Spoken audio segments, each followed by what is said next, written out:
மாமல்லபுரம் அப்படின்னாலே சங்கு முத்து சிப்பி அதுக்கப்புறமா சிப்ப சிலைகள் எல்லாமே இருக்கும். இதெல்லாம் தான் அங்க ரொம்ப ஃபேமஸ்.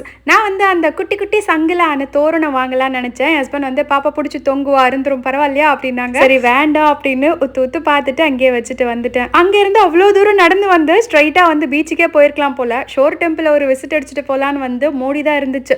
சும்மா அவ்வளவு தூரம் நடந்து வந்ததே வீணா போச்சு. அங்கிருந்து திரும்ப லொங்கு நடந்து பீச்சுக்கு போகணும். அப்பவும் பொண்ணு தான் பீச்சில் நல்லா ஆட்டம் போட்டாங்க. எனக்கு வந்து சின்ன வயசுலலாம் பீச்சில் அப்படியே கழுத்து வர தண்ணி வரும். அப்படியே போய் உட்காந்து ஆட்டம் போடுவோம். இப்போல்லாம் வந்து தண்ணி பட்டுரும் மண்ணு ஓட்டிக்கும் அப்படின்ற மாதிரி வந்து பிடிக்க மாட்டேங்குது. நம்ம வீட்டில் வாஷ் பேஷன் சிங்க் கிட்ட மிரர் இல்லைன்னு ரொம்ப நாளாக பார்த்துட்டு இருந்தேன். பீச் பக்கம் போனால் இதை வாங்கணும்னு நினச்சிட்டு இருந்தேன். அண்ட் இன்னைக்கு எனக்கு சரியா அமைஞ்சது. சுற்றி வந்து ஷெல்ஸ் எல்லாம் வச்சு சங்கில் வந்து டெக்கரேட் பண்ண மிரர் வாங்கினேன். அண்ட் அன்னைக்கு த்ரூ அவுட் த டே சுற்றினதெல்லாம் கூட கிடைக்காத சந்தோஷம் எனக்கு அந்த மிரர் வாங்கினதுல கிடைச்சது. சண்டே ஈவினிங் ஈஸியார் பக்கம் பயங்கர டிராஃபிக்காக இருந்தது. 6:30 பக்கம் கிளம்பி 8 ஆயிடுச்சு வீட்டுக்கு வர்றதுக்கு. பாய்.